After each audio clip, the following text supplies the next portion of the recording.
అనగానే అంతా అన్ని వయసులతో సమాన రకం సంబంధం లేకుండా అందరూ నిలబడ్డారండి. ఎవరెవరి మీద కేసులు ఉన్నాయండి.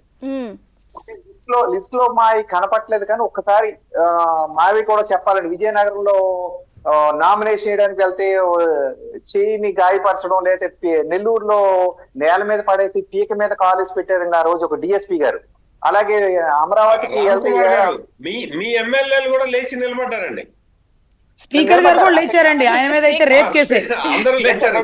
ఆయన మీద ఏకంగా రేప్ కేసే. పాపం నేనేం చేస్తానమ్మా అంటున్నారు ఆయన. 17 నేను చెప్తాగా లెక్క. స్పీకర్ గారి మీద 17, చంద్రబాబు గారి మీద 17, పవన్ గారు హోమ్ మినిస్టర్ మీద 23 గారు 60, చింతమనేని గారు 40 సార్లండి. ఇక చెప్పండి.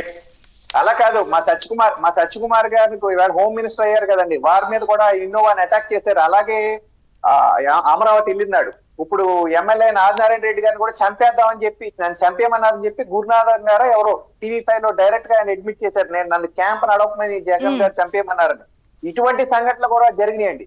ఇక్కడ ఇవన్నీ ఓపెన్ చేసి చెప్తుంటే ఆయన ఎక్కడికో జంతర్ మందరికి వెళ్ళినట్టు ఊరికి డ్రామాలు ఆడుతున్నాడు.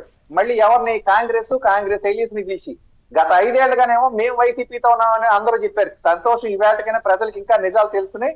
ఎలక్షన్స్ ముందే తెలిసాయండి. కానీ అన్నిటికీ మించి ఏంటంటే ఆయన ఢిల్లీ వచ్చి మిమ్మల్ని కూడా, నేను వీళ్ళిద్దరిని అనట్లా, ఢిల్లీ వచ్చి మీకు కూడా వార్నింగ్ ఇస్తా ఉంటాడు. ఇండియా కూటమితో నేను వెళ్తున్నాను అని వాళ్ళు కలుపుతూ ఉంటారు. రాజ్యసభ నాకుంది జాగ్రత్త అని మీకు కూడా సింబాలిక్ గా చెప్తూ ఉంటారు. కాదండి, పిల్లి గుడ్డిదైతే ఎలకేలు చూపిస్తుంది కానండి. ఇప్పుడు అవన్నీ కూడా పోయినాయి చంద్ర గారు. ఇప్పుడు అన్నిటికీ మించి ఏంటంటే వేళ బుక్ అంటున్నారు, బుకింగ్స్ ఎక్కడని కూడా ప్రజలు అడుగుతున్నారు. మీరు అన్నమాట వాస్తవం. ఇప్పుడు ఒక ఎస్పీ గారు ఇలా వచ్చారని చెప్తున్నారు. అంటే నేను అనేది ఎవరన్నా మిస్లీడ్ చేస్తున్నారా చంద్రబాబు గారిని ఇంకా అనేది నా డౌట్. నో ఇప్పుడు అంగళ్ళగట్టల్లో కేసులు పెట్టిందే గంగాధర్ గారు అన్నప్పుడు, లేదా చాలా మంది పోస్టింగ్లు ఇంకా వాళ్ళకే ఇస్తున్నప్పుడు కొంత మిస్లీడ్ ఏమన్నా జరుగుతుందా? లేదా విఆర్ లో ఉన్న వాళ్ళు ఎందుకు ఫ్రంట్ కి రావట్లేదు? వాళ్ళు కదా అసలు బాధితులు, వాళ్ళు కూడా ఇబ్బందులు పడ్డారు కదా గత ప్రభుత్వంతో. ఎక్కడ లోపం వస్తుంది? ఇప్పుడు మీరు శ్వేతపత్రం ఇస్తే ఇంకా ఆయన ఆత్మరక్షణ ధోరణిలో మిమ్మల్ని పడేస్తున్నాడు జగన్ గారు. కాదని చేసి పనంతా చేసేసి మాకు మెళ్ళో గంట కట్టేస్తుంటే మేమేమో దాన్ని ఎదిరించుకోలేక వస్తున్నాం. కానీ ఇక్కడ ప్రాబ్లం ఏమవుతుందంటే చంద్రబాబు నాయుడు గారు ధర్మరాజు. ఆయన అంటే అంతా బాగుండాలి, అంతా సక్రమంగా జరగాలని చూస్తారు. కానీ ఒక్కొక్కసారి ఎక్కడ మీరు అన్నట్టు మిస్లీడ్ అవుతుందా, లేకపోతే ఆయన తెలియకుండా మిస్లీడ్ చేస్తున్నారా, మిస్ గైడ్ చేస్తున్నారా లేదా అసలు ఆయన తెలియకుండా జరిగిపోతుంది. మనం చూడండి, ఆ జియో ఒకటి పాస్ అయిపోయింది. మరి ఎంత దారుణం అండి. మరి ఇది మిస్లీడ్ అంటారా, మిస్ గైడ్ అంటారా, అసలు తెలియకుండానే స్లైడ్ అయిపోయిందా, టోటల్ స్లైడ్ అయిపోయిందా? ఇవన్నీ కూడా కొంత పెట్టాలండి, దృష్టి పెట్టాలి. ఈవేళ ఈనాడు పేపర్ లో కూడా చాలా మంది వేశారండి. ఏదో శోభన్ బాబు, అశోక్, విజయ్ చంద్ర, భీమా నాయక్, సిఐలు అందరూ కూడా వెళ్ళిపోతున్నారండి. ఏదో కళ్యాణ్ రాజ్ అంటండి వీర విజయ భక్తుడు, మెడకు అణువేసి తిరిగి వైసీపీ భక్తుడు. మరి అప్పుడు విఆర్ లో ఉన్న వాళ్ళు ఫ్రంట్ లైన్ లోకి ఎందుకు రావట్లా? ఇంకా వీళ్ళ మాటే గత ప్రభుత్వంలో మిమ్మల్ని అందరినీ తక్కువటేసిన వాళ్ళందరూ ఇంకా చక్కగా పోస్టింగ్ లో అధికారంలోకి వచ్చేసి ఇప్పుడు మళ్ళీ వాళ్లే చలాయిస్తున్నారంటే మరి అధికారులు పిలిచి ప్రశ్నించాలి కదా. ఆ రోజు మీరు ఏం చేశారు? ఎవరు మిమ్మల్ని అధికారం చేస్తే ఇలా చేశారు?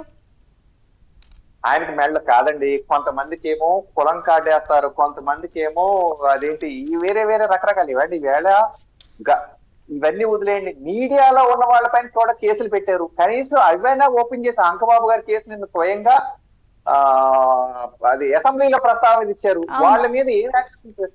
ఇవన్నీ ఏమండి, పత్రాలు సరే, వాళ్ళ ప్రశ్నలు సరే, వాళ్ళపైన యాక్షన్స్ ఏంటన్నట్టుగా ప్రజలు చూస్తున్నారు. రావడం మంచిది. వేళ మీరు ఓపెన్ చేశారు కాబట్టి ఆ ప్రభుత్వంలో ఉన్నా సరే మేమందరం కూడా ఓపెన్ అయిపోతున్నాం మీతో పాటు.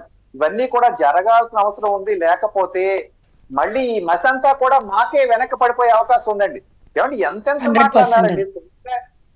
స్వయంగా లిక్కర్ కేసులో ఇది దొంగ పచ్చి మంది అమ్మేస్తున్నారని, ఆరోగ్యాలు పాడవుతున్నాయి, మనుషులు చనిపోతున్నారని మా రాష్ట్ర అధ్యక్షురాలు పురంధేశ్వరి గారి మాట అంటే నువ్వు తాగుతున్నావా అని అడిగారండి ఈ విషపసాయి రెడ్డి.